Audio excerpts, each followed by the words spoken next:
So it's the Adam and Val YouTube channel. I'm here again with Maxo Kinda Funny Vlogger. So today, because everyone's got loads of time on their hands at the minute, we are making 2 ingredient flatbreads. Max is going to be chief mixer, right? He's going to be chief mixer. I'm going to talk you through the ingredients in a minute and we will crack on. And when I say 2 ingredient, it's actually 4, but I'll explain that in a second. Right, let's get out and look at the ingredients. So for these garlic flatbreads, I said it's 2 ingredient. It is basically yogurt and flour. I can only get plain flour from the shop, so what we've done is we've added a teaspoon of baking powder to make it just bubble up when it's cooking. Now we've never ever made these before, have we? And there's also a pinch of salt, just following from all the recipes that I stole off the internet and YouTube that I've previously watched, because this ain't a new invention, is it? But we've never made them, have we, Max? No. So Max is wearing gloves because he don't like the feel of things. So get stirring with a spoon first of all. Just start mixing it all together. And the good thing about this recipe is that if the dough is too dry, you can add more yogurt, and if it's too wet, you can add more flour. Common sense. So he's going to mix that, keep on mixing, and then we're going to get hands in. I suggest maybe get hands in. We might need another spoon of yogurt, I'm not sure looking at that.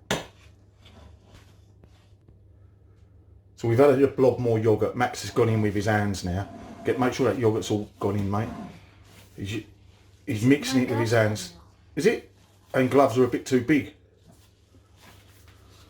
He's mixing that round with his hands. The good thing about this recipe as well is there's no kneading as well, and you'll see that in a bit when we finally get it to a ball. It will eventually come to one big ball.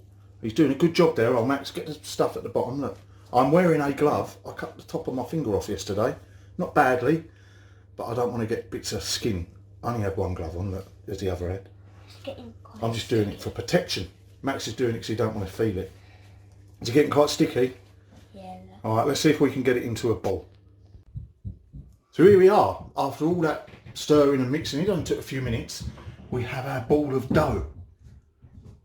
We're going to cut this, I'm not sure, I mean that's about 200 grams of flour, I think we used, about 200 grams of yogurt, give or take.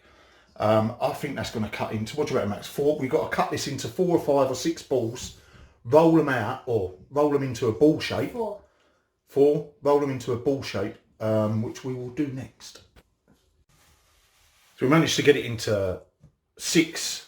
We've rolled 3 out. There's Max doing the next one. Marvellous effort. And it's just showing how you do your ball technique. Roll it in a bit of flour and then gently swirl it like that. And that will get us into 6 balls. And the next stage is the rolling pin. So we floured up the rolling pin. We've got our 6 score, Max. Start rolling away. That's it, roll it out. Now you can push these out with your, that's exactly how you're doing it. These will get thinner and thinner until you get to the thickness and the size you want. Now you could, if you wanted, leave it like that and have it as like a mini little flatbread, but I think we'll go a little bit thinner. Max, you are doing a brilliant job there. And it don't even matter about the shape. Look at the shape of the balls, they're not even ball shape. Look at that rolling skill. Brilliant, Max. So keep rolling it now, try it from the other side. No, move it like that. Now go across it like that. That's it. That's it. Look at that. The boy's an expert. He is an expert. Right, we're going to see if we can cook this. Absolutely brilliant. Right, so we've got a medium heat on the frying pan. No oil. Here is Max's rolled flatbread. Don't worry about the excess flour. It's quite thin. As I say, you could have shaped this out with your hand. We're going in.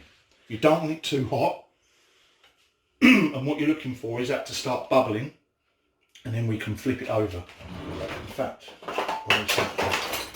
flip it over. Looks like it's just sinking. Sinking? Yeah. Is it?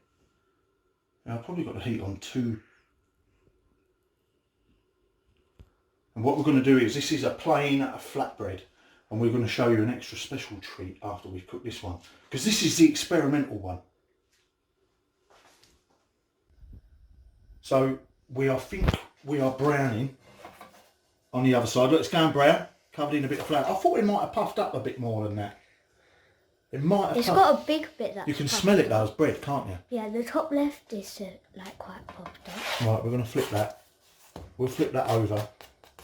It's getting like a crusty outside. like We don't want raw dough in the middle, do it at the end of the day. So we make sure it cooks properly.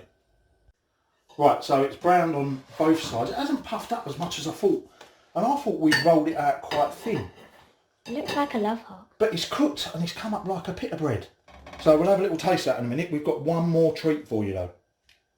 Right, so in here, we've melted a little bit of butter, grated up half a clove of garlic and put a sprinkle of parsley in it. So this is your basic garlic butter. Now I've lost my pastry brush because what you do is you brush it onto one side of your flatbread, put the butter side down, and so you've got like a garlicky flatbread. So I'm going to have to try and drizzle this and maybe use my hands to get it in. So you literally just put it in, drizzle it over. A pastry brush would be so much better. I've hunted high and low for it this morning and can't find it. And you put as much on as you want. And don't forget, even in the pastry, you can put things like cumin seeds or other little flavourings. You could put the parsley or even the garlic in with the dough, I would imagine. But I just thought doing it this way might give it a bit of moistness. I've rolled this one out and it's gone a little bit thinner than the other one, so we might see this puff up, as long as I don't mess it up. Right, you still filming, Maxo? Yeah. We're going to try and get this into the pan, butter side down. I've probably done it too thin. Wait, it's ripping. Oh, I've had a disaster. Oh, Dad. That's too thin. Oh, That's the whole point of doing these videos. It's all about learning. Oh.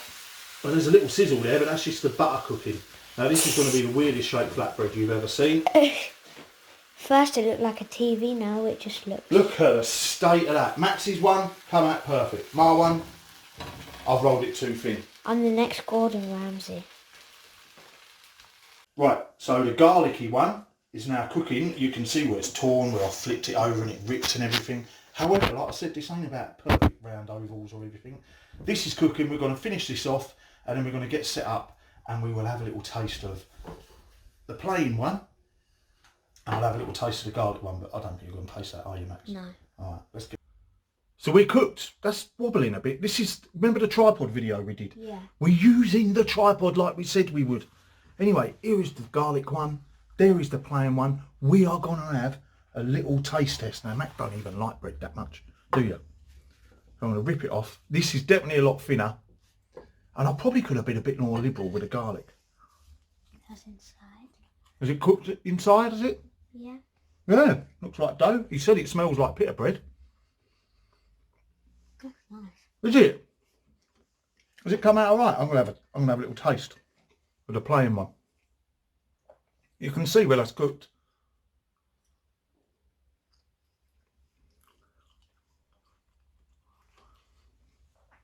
I'm stunned. Couple of pointers. You definitely need self-raising flour because although it puffed a bit because we put some baking powder in, I'm going to say self-raising flour and a little bit of baking powder to get a proper puff. And yogurt. This needs some tweaks, but it just shows you if you've got some yogurt and some flour, especially self-raising, or go and buy some and adjust it accordingly. If it rolls out a bit thick, cook it on a medium to low heat for a while. Be patient with it. Roll it out a bit thinner, you'll get away with a bit more, and you'll get away with a bit more garlic than that on there. I think. He wants it for lunch, the boy. Look at this. We're going to cook these up and we'll be eating these all day. See you next time. Thanks, Max. Bye.